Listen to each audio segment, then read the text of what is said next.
Good evening students. चलिए आज हम पढ़ेंगे डी ब्रोगली का सिद्धांत और हाइजेनबर्ग का सिद्धांत। अर्थात आज का हमारा टॉपिक रहेगा तरंग यांत्रिकी। ठीक है, तो यहाँ पे हम सबसे पहले बात करेंगे कि तरंग यांत्रिकी है क्या। ठीक है, तो देखिए पिछले क्लासेस में हम लोग बोर के मॉडल पढ़े थे, है ना। तो बोर का परमाणु मॉडल में हमने देखा था, ठीक है, कि है ना कुछ कमियां या दोष पाई गई। ठीक है, तो तरंग यांत्रिकी मॉडल द्वारा जो है उन कमियों को है ना दूर करने के लिए, ठीक है, एक नया मॉडल का विकास किया गया। ठीक है, अर्थात बोर के सिद्धांतों में पाई जाने वाली कमी या सीमाओं को दूर करते हुए एक नए मॉडल का विकास किया गया, जिसको ही हम लोग क्या बोलते हैं, है ना। मतलब इसके अंतर्गत दो मॉडल को रखा गया, एक है डी ब्रोगली का है ना द्वैत प्रकृति सिद्धांत और दूसरा है हाइजेनबर्ग का अनिश्चितता सिद्धांत। ठीक है, अब देखिए इन दोनों को हमने है ना एक विज्ञान रसायन विज्ञान की नई शाखाओं के अंतर्गत माना और इन्हीं शाखाओं को हम लोग क्या बोलते हैं, तरंग यांत्रिकी।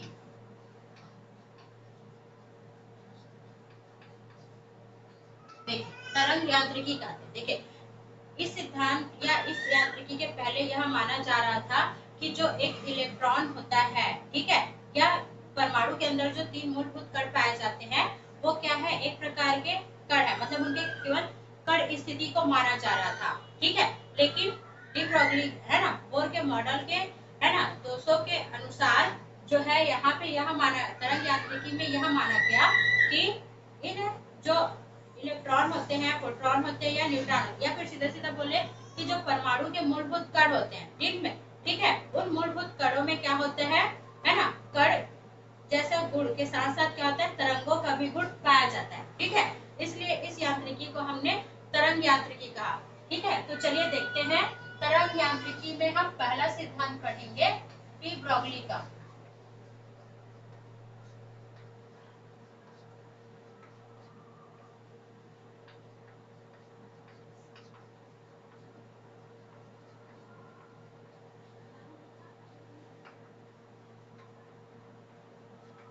देखिए डी ब्रोगली का द्वैत प्रकृति का सिद्धांत। ठीक है, तो सबसे पहले हम यहाँ पर समझेंगे कि यहाँ पे जो डी ब्रोगली है जिसको हम लोग क्या बोलते हैं, लुईस डी ब्रोगली। ठीक है, इनका जो पूरा नाम है वो लुईस डी ब्रोगली है। ठीक है, इन्होंने क्या किया, ठीक है, 1924 में, समझ में आया, 1924 में, ठीक है, द्वैत प्रकृति का सिद्धांत दिया। देखिए अब द्वैत मतलब होता क्या है, तो द्वैत मतलब होता है डबल, है ना, डबल या दो प्रकार का। ठीक है, तो देखिए डी ब्रोगली ने माना कि जैसे हमारा जो प्रकाश या फिर लाइट होता है, ठीक है, ये क्या करता है, दो प्रकार का गुण प्रदर्शित करता है। ठीक है, प्रकाश या जो लाइट होता है वो दो प्रकार का गुण प्रदर्शित करता है, एक पहला कण की भांति और दूसरा तरंग की भांति। मतलब प्रकाश में कण के समान भी गुण पाया जाता है और तरंग के समान। ठीक उसी प्रकार है ना डी ब्रोगली ने किसी परमाणु में पाए जाने वाले इलेक्ट्रॉन, प्रोटॉन, न्यूट्रॉन जैसे कणों की भी कितनी प्रकृति बताई है, दो प्रकृति, है ना। अर्थात जो परमाणु में मूलभूत कण पाए जाते हैं, इलेक्ट्रॉन, प्रोटॉन, न्यूट्रॉन इत्यादि, ये क्या करते हैं, है ना, प्रकाश के समान, है ना, दो प्रकार के व्यवहार करते हैं। ठीक है, अर्थात ये कण की भांति भी व्यवहार करते हैं और तरंग की भांति भी व्यवहार करते हैं। इसे ही हम बोलते हैं, है ना, डी ब्रोगली का द्वैत प्रकृति का सिद्धांत। ठीक है, समझ में आया। चलिए तो क्या बोलेंगे, देखिए डी ब्रोगली ने, है ना, लुईस डी ब्रोगली ने सन 1924 में, ठीक है, कणों के व्यवहार को समझाने के लिए इस नियम का प्रतिपादन किया जिसे डी ब्रोगली का सिद्धांत बोलते हैं। इस सिद्धांत अनुसार जिस प्रकार प्रकाश, कण और तरंग दोनों के समान व्यवहार या प्रकृति प्रदर्शित करता है, ठीक उसी प्रकार किसी द्रव्य या पदार्थ के कण, इलेक्ट्रॉन, प्रोटॉन इत्यादि भी, है ना, कण और तरंग दोनों की भांति व्यवहार प्रदर्शित करते हैं। समझ में आई सबको। ठीक है, देखिए अर्थात देखिए अर्थात क्या हो जाता है यहाँ पे, लैम्डा बराबर, है ना, h by M V. Clear हो गया। ठीक है, देखिए जहाँ पे लैम्डा क्या है, देखो यहाँ पे लैम्डा क्या है, तो यदि है ना कण तरंग की भांति गुण प्रदर्शित करता है तो उसका ये क्या है, तरंग लंबाई अर्थात तरंग दैर्ध्य। ठीक है, h क्या है, तो h एक स्थिरांक है जिसे हम लोग प्लांक स्थिरांक कहते हैं। ठीक है, h एक स्थिरांक हो जाएगा जो कि प्लांक स्थिरांक कहलाता है। उसके बाद m क्या है, तो m जो है कण का द्रव्यमान है। समझ में आया, m कण का द्रव्यमान हो गया और v क्या है, तो ये कण का वेग है। ये समझ में आया। अब देखो यहाँ पे क्या होता है, चूंकि जो कण का द्रव्यमान और वेग होता है उसका गुणनफल क्या कहलाता है, संवेग कहलाता है ना, उसका गुणनफल संवेग कहलाता है। इसलिए हम इसको क्या लिख सकते हैं, लैम्डा बराबर h/p। समझ में आया, क्या कहलाएगा ये, लैम्डा बराबर h/p कहलाएगा। ठीक है, चलिए तो अब इस सूत्र की व्युत्पत्ति कैसे करेंगे, तो देखिए इसकी व्युत्पत्ति या इसको कैसे डिराइव करेंगे।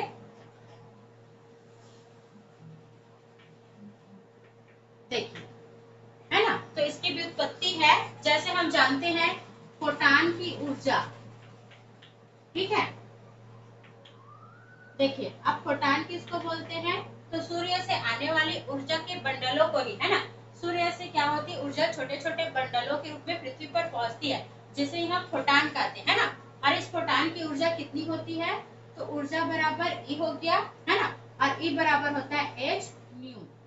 ठीक है, तो फोटान की ऊर्जा को हम किससे प्रदर्शित करते हैं, एच न्यू से। एच न्यू फोटान की ऊर्जा है, जहाँ एच प्लांक के स्थिरांक है, न्यू है ना फोटान की आवृत्ति है। ठीक है, याद रखेंगे,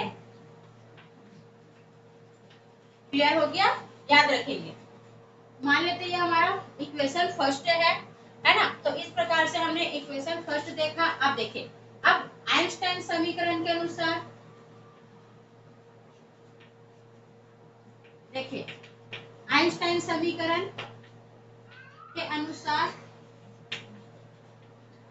है ना, देखिए आइंस्टाइन के समीकरण अनुसार फोटान की जो ऊर्जा है वो क्या होती है, तो याद रखेंगे आइंस्टाइन समीकरण के अनुसार फोटान की ऊर्जा, है ना, E बराबर क्या होता है, mc का स्क्वायर। ये हो गया हमारा सेकंड इक्वेशन, है ना, जहां m क्या है, फोटान का द्रव्यमान है, ठीक है, और c क्या है, प्रकाश का वेग है ना, पूर्व के क्लास में आपको पढ़ाया जा चुका है, c प्रकाश का वेग है। अब देखिए समीकरण फर्स्ट समीकरण सेकंड में लेफ्ट साइड इक्वल है, और जब एक साइड इक्वल होता है तो सेकंड साइड की कंपेयर करते हैं, है ना, तो यहाँ पे हम लिखेंगे समीकरण 1 व 2 से, समीकरण 1 और 2 से लेंगे तो क्या हो जाएगा, एच न्यू बराबर एम सी का स्क्वायर। ठीक है, एच न्यू बराबर क्या हो जाएगा, एम सी का स्क्वायर आ जाएगा। यहाँ तक समझ में आया सबको। अब देखिए यहाँ पे हम लोग जानते हैं चूंकि न्यू बराबर क्या होता है ना, न्यू बराबर हमने पढ़ा है सी बाई लैम्डा। ठीक है, न्यू बराबर सी बाई लैम्डा होता है। वैल्यू को पुट कीजिए, इसलिए क्या हो जाएगा यहाँ पर, है ना, इसको हम लिखेंगे एच, है ना, एच हो गया, और इसका वैल्यू रखेंगे न्यू का सी बाई लैम्डा, तो इसको एच सी बाई लैम्डा बोलेंगे, और ये हो जाएगा एम सी का स्क्वायर। देखिए दोनों साइड से सी कट जाएगा, है ना, और हमको जो फाइनल यहाँ पर क्या मिलेगा, देखिए फाइनली एच बाई लैम्डा बराबर ये हो जाएगा एम सी। क्लियर हो गया। अब इसको क्या करेंगे, पक्षांतर करेंगे, लैम्डा को यहाँ रखेंगे और इसको यहाँ, तो क्या हो जाएगा, ये हो जाएगा एच, है ना, अपान एम सी बराबर ये होगा हमारा लैम्डा। देखिए मिल गया, ठीक है ना, फाइनली हमको ये वाला इक्वेशन मिल गया। अब देखिए इसके बाद हम लोग क्या जानते हैं, तो इसके बाद हम लोग जानते हैं,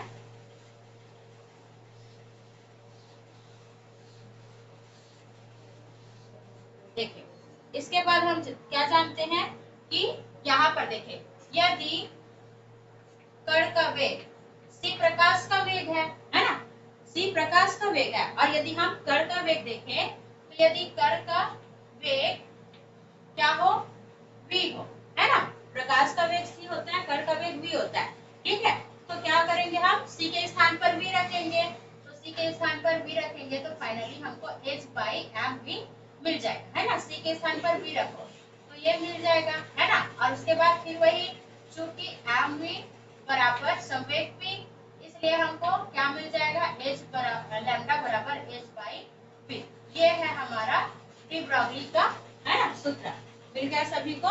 समझ में आया? तो इस प्रकार से ये कहलाता है डी ब्रॉगली का समीकरण। ठीक है, चलिए तो हमारा कंप्लीट होता है डी ब्रॉगली सिद्धांत। अब इसके बाद हम तरंग यांत्रिकी का दूसरा सिद्धांत देखेंगे, और तरंग यांत्रिकी के अनुसार दूसरा सिद्धांत है हाइजेनबर्ग का अनिश्चितता सिद्धांत। तो चलिए स्टार्ट करते हैं।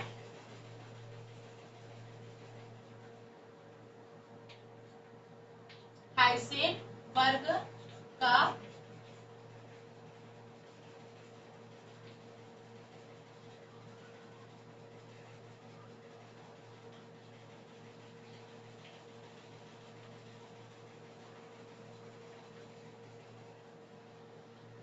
अनिश्चितता सिद्धांत। ठीक है, तो अनिश्चितता मतलब होता है निश्चित न होना। ठीक है, जिसको अनसर्टेनिटी बोलते हैं। ठीक है, तो अनिश्चितता मतलब निश्चित नहीं पाया जाना। अब देखते हैं यहाँ पर है कि क्या अनिश्चित होता है। ठीक है, आप सभी जानते हो कि यहाँ पे जो इलेक्ट्रॉन, अभी हमने डी ब्रॉगली के सिद्धांत में देखा कि जो इलेक्ट्रॉन, प्रोटॉन और न्यूट्रॉन होते हैं वो क्या करते हैं, तरंगों के समान भी लक्षण प्रदर्शित करते हैं और कण के समान भी लक्षण प्रदर्शित करते हैं। ठीक है, तो एक जो गतिमान इलेक्ट्रॉन होता है, ठीक है, मान लीजिए कोई गतिमान इलेक्ट्रॉन है और हमको क्या करना है, इस गतिमान इलेक्ट्रॉन की स्थिति का निर्धारण करना है और इसके संवेग का निर्धारण करना है।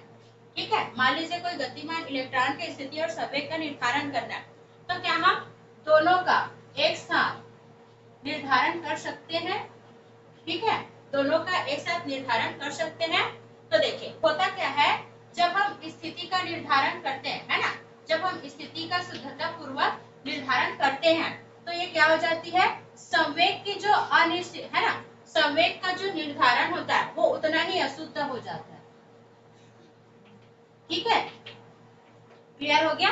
जब हम लोग क्या करते हैं, किसी गतिमान इलेक्ट्रॉन की स्थिति और वेग, संवेग का एक साथ निर्धारण करते हैं तो होता क्या है, जब हम स्थिति का निर्धारण, है ना, स्थिति का निर्धारण शुद्धता पूर्वक करते हैं तो संवेग का निर्धारण उतनी ही, मतलब संवेग के निर्धारण में अशुद्धता उतनी ही बढ़ जाती है। और जब हम संवेग का शुद्धता पूर्वक निर्धारण करते हैं तो स्थिति की जो निर्धारण होती है ना, मतलब स्थिति की जो अशुद्धता होती है वो उतनी ही बढ़ जाती है। ठीक है, मतलब जब हम एक का निर्धारण करते हैं तो दूसरे की अशुद्धता बढ़ जाती है, या जब दूसरे का निर्धारण करते हैं तो पहले की अशुद्धता बढ़ जाती है ना।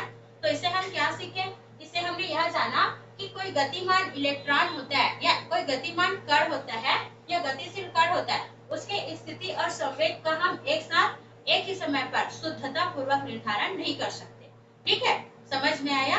शुद्धता पूर्वक निर्धारण नहीं किया जा सकता। यदि स्थिति हमको क्या होती है, निश्चित प्राप्त होती है तो संवेग अनिश्चित हो जाता है, और संवेग हमको निश्चित प्राप्त होता है तो स्थिति अनिश्चित हो जाती है। तो इसे हम हाइजेनबर्ग का अनिश्चितता सिद्धांत कहते हैं। ठीक है, तो ध्यानपूर्वक सुनेंगे।